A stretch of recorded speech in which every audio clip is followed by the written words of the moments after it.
اگر آپ غور کریں تو پاکستان تحریک انصاف یہ جو امریکن انتخابات ہوئے تھے جہاں پر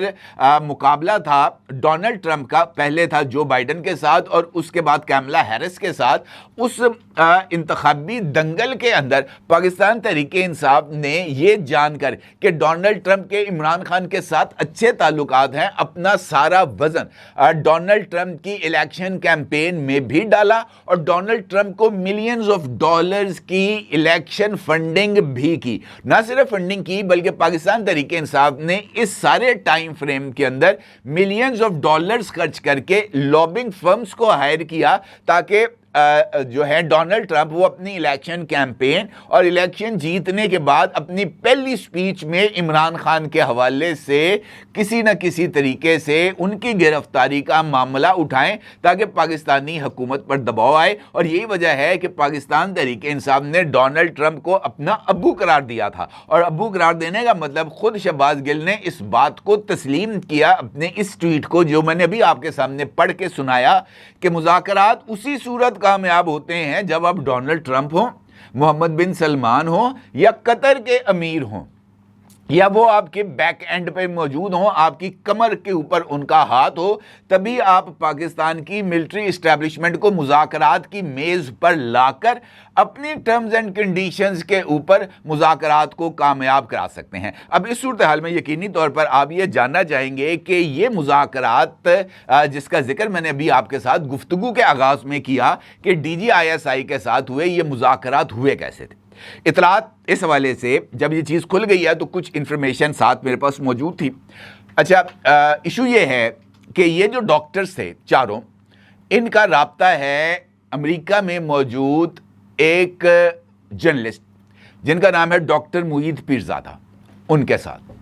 ڈاکٹر معید پیرزادہ صاحب نے آج سے کچھ عرصہ قبل رابطہ کیا تھا پاکستان کی ملٹری اسٹیبلشمنٹ کے ساتھ خود، اور یہ وہ لوگ ہیں جن کو ہماری ملٹری اسٹیبلشمنٹ نے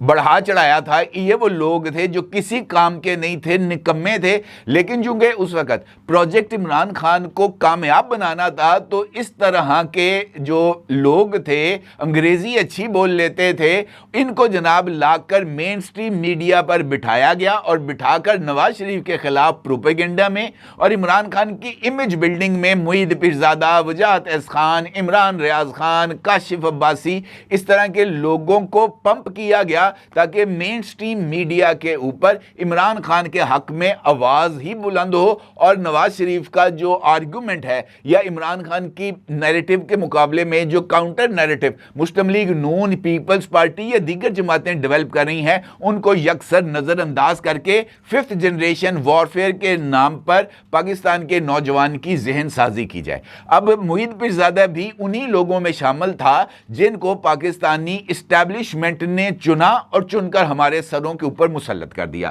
اس کے بعد یہ عمران خان کے دیوانے اس وجہ سے ہو گئے کہ عمران خان کا نام بیچنے کے چکر میں یہ ملینز آف ڈالرز کما رہے ہیں، اور وہ ڈالرز کا کاروبار تو پاکستان کے اندر دو ہی تو کاروبار ہیں، یا ڈالر کا کاروبار ہے یا سونے کا کاروبار ہے، یا تیسرا کاروبار ریل اسٹیٹ کا ہے، اور ریل اسٹیٹ میں بھی ملک ریاض صاحب نے ان تمام لوگوں کو اچھا خاصا اکاموڈیٹ کیا تھا۔ لہٰذا اب برطانیہ میں یہ موجود ہونے کے بعد انہوں نے اس بات کی ضرورت کا احساس کیا کہ اب ہمارے پاکستان کی ملٹری اسٹیبلشمنٹ کے ساتھ روابط کو بحال ہونا چاہیے، اور روابط کو بحال کرنے کے لیے عمران خان کے حوالے سے چورن کو نئے سرے سے بیچا جائے کہ جناب آپ کی اگر عمران خان سے ڈیل نہیں ہوتی تو یہ ذمہ داری ہمیں دیں۔ میں نے اگر آپ کو یاد ہو تو ایک ویلاگ میں نے آپ کو یہ بات بتائی تھی کہ اسلام آباد میں ایک افطاری ہو رہی تھی، اور اس افطاری کے اندر ایک جرنلسٹ نے اس بات کا ذکر کیا تھا اسد کیسر کے ساتھ کہ جناب اگر آپ کی صلح نہیں ہو رہی اسٹیبلشمنٹ سے پائن سا اندر سوسی کٹاڑا کو مسئلہ حل کرا دیئے۔ اب آپ اندازہ لگا سکتے ہیں یہ وہی چینل ہے، یہ وہی لوگ ہیں جن کو ملٹری اسٹیبلشمنٹ نے اٹھایا تھا۔ خیر محیط پیرزادہ کی طرف سے رابطہ کیا گیا اور پھر یہ جو چاروں لوگ ہیں جن کا نام میں نے بھی آپ کی خدمت میں رکھا، ڈاکٹر عثمان، ڈاکٹر تنویر، ڈاکٹر سائرہ، یہ تمام لوگوں نے پاکستان میں آ کر پاکستان کی ملٹری اسٹیبلشمنٹ کے ساتھ ملاقات کی، D G I S I سے ان کی رہائش گاہ پر ملاقات کی۔ اب ملاقات کے لیے آپ کے پاس جب آپ مذاکرات کی میز پر بیٹھتے ہیں تو کچھ گیو اینڈ ٹیک کے لیے چیزیں ہونی چاہیے۔ مذاکرات صرف اسی صورت کامیاب ہوتے ہیں جب آپ کے پاس ٹیبل کے اوپر دینے اور ٹیبل سے لینے کا حق موجود ہو۔ پاکستان تحریک انصاف کے پاس اس وقت سرنڈر کرنے میں کے لیے کیا ہے؟ لیڈرشپ ساری کی ساری اس وقت مقدمے بھگت رہی ہے یا جیلوں میں موجود ہے، یا لیڈرز کو باہر نکالنا ہے، تو پھر پاکستان تحریک انصاف کو اپنا سب سے اہم ہتھیار یعنی پاکستان تحریک انصاف کی سوشل میڈیا ٹیم اس کو سرنڈر کرنا ہے۔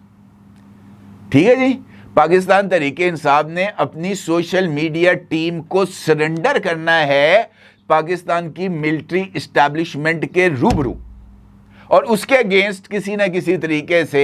یہ جو ایشوز ہیں ان کو سیٹل کرنے کا معاملہ آگے بڑھ سکتا ہے۔ لیکن اس کے لیے بھی شرط یہ ہے کہ عمران خان کو اپنی زبان سے اس بات کا اعتراف کرنا ہوگا کہ 9 مئی کو جو کچھ ہوا وہ غلط تھا اور وہ ایسا عمل تھا جس کی کسی بھی طور پر پذیرائی نہیں کی جا سکتی، اور میں بطور چیئرمین پاکستان تحریک انصاف اس کی ذمہ داری لیتا ہوں، اور جو کچھ ہوا اگرچہ وہ پارٹی پالیسی نہیں تھی لیکن میں اس کے اوپر اظہار ندامت کرتا ہوں، اس پر افسوس کا اظہار کرتا ہوں اور اس کی مذمت کرتا ہوں۔ اس کے بغیر معاملہ آگے نہیں بڑھنا۔ اب دیکھنے والی بات ہے کہ کیا یہ دو لوگ، یہ جو 2 پوائنٹس ہیں، یہ لوگ جو مذاکرات کے لیے آئے تھے، کیا یہ اس پر کامیاب ہو سکتے ہیں؟ ان میں سے ایک چیز تو وہ کر سکتے ہیں اور وہ ہے سوشل میڈیا ٹیم، کیونکہ سوشل میڈیا ٹیم کا جو ملینز آف ڈالرز کا ایکسپینس ہے وہ امریکن ڈاکٹرز ہی اٹھا رہے ہیں۔ اوورسیز پاکستانیز کا یہ جو چیپٹر ہے یہی ان کے تمام تر جو بوجھ ہے مالیات کا وہ اٹھا رہے ہیں، اور فواد چودھری صاحب جو کہ ایک سیزنڈ پولیٹیشین ہیں، ان کی طرف سے ان رابطوں کا خیر مقدم کیا گیا۔ انہوں نے ٹویٹ کیا، ان کا یہ کہنا ہے کہ پاکستان کی ملٹری اسٹیبلشمنٹ کی طرف سے یہ جو امریکن ڈاکٹرز ہیں،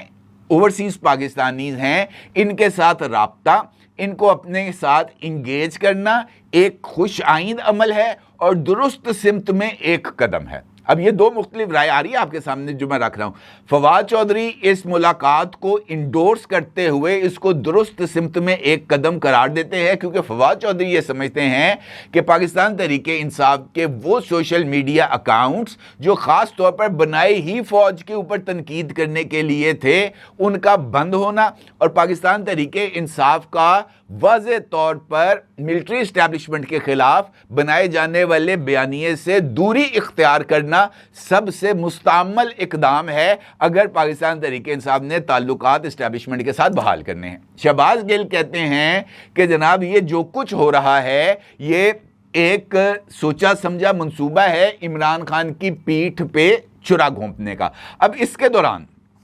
ایک تیسرا اینگل سامنے آتا ہے، اور حیدر مہدی صاحب جو کہ جن کو پاکستان تحریک انصاف اگرچہ ڈس اون کرتی ہے لیکن اس کے باوجود جو ہے حیدر مہدی صاحب نہ صرف سامنے آتے ہیں بلکہ حیدر مہدی صاحب یہ جو ملاقات ہے اس ملاقات کے حوالے سے ایک ٹویٹ کرتے ہیں، اور اس ٹویٹ کے اندر وہ ان مذاکرات کاروں کی پاکستان کی ملٹری اسٹیبلشمنٹ کے ساتھ ملاقات کے لیے چارٹر آف ڈیمانڈز کو تجویز کرتے ہیں۔ چارٹر آف ڈیمانڈ کیا ہے؟ وہ یہ کہتے ہیں اگر پاکستان آرمی کے جرنیل واقعی پاکستان کو بچانے میں سنجیدہ ہیں تو معاہدے عمل اور متعین مدت کے ساتھ یہ ڈائیلاگ کا ایجنڈا ہونا چاہیے۔ نمبر 1، عاصم منیر کو آرمی چیف کے عہدے سے ہٹایا جائے۔ نمبر 2،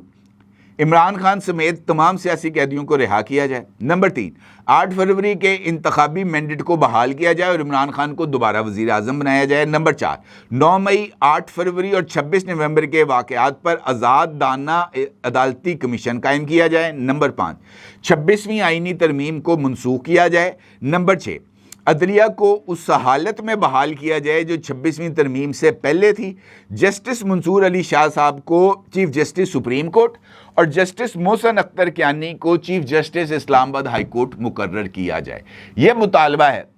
پاکستان تحریک انصاف کی سوشل میڈیا ٹیم اور وہ لوگ جو کہ پاکستانی فوج کے خلاف نیریٹو بلڈنگ کے اندر ہراول دستے کا رول پلے کر رہے ہیں ان کی طرف سے۔ اب اس کا مطلب یہ ہے کہ اگر میں اس کو سیفلی کنکلوڈ کروں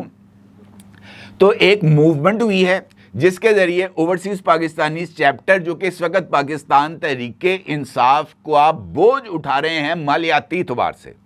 ٹھیک ہے جی، کیونکہ یہ فنڈنگ کی سپلائی لائن ہے۔ اگر فنڈنگ کی سپلائی لائن کٹ گئی تو سوشل میڈیا ٹیم کو، جس طرح پی ٹی آئی کے اب یہاں پر دفاتر بند ہو رہے ہیں، عملے کو تنہائی نہیں مل رہی، اسی طریقے سے سوشل میڈیا ٹیم جو نیریٹو بلڈنگ کے لیے پیسے اکٹھے کر رہی ہے وہ ختم ہو جائے گا۔ اس کا مطلب یہ ہے کہ یہ ایک پہلا سٹیپ ہے۔ دوسرے سٹیپ میں ڈس انگیجمنٹ ہے، یعنی ڈس اون کیا جائے گا یہ جو اوورسیز پاکستانی ہیں ان کی طرف سے فوج مخالف بیانیے کو، اور یہ وہ سچویشن ہے جو شہباز گل ہوں، حیدر مہدی ہوں، عادل راجہ ہوں، وجاہت احسان خان ہوں، یہ ان تمام لوگوں کے لیے قابل قبول نہیں ہے۔ اگرچہ یہ ایک درست سمت میں قدم ہے، لیکن مجھے ایسے لگتا ہے کہ یہ قدم پاکستان تحریک انصاف پر اور پاکستان تحریک انصاف کے social media narrative building team کے لیے نہ صرف ایک ڈراؤنا خواب ثابت ہونے جا رہا ہے، بلکہ ممکنہ طور پر عمران خان صاحب کے لیے بھی یہ ایک بہت بڑا سیٹ بیک ثابت ہوگا، کیونکہ اگر فائنینشیل سٹریم رک جاتی ہے،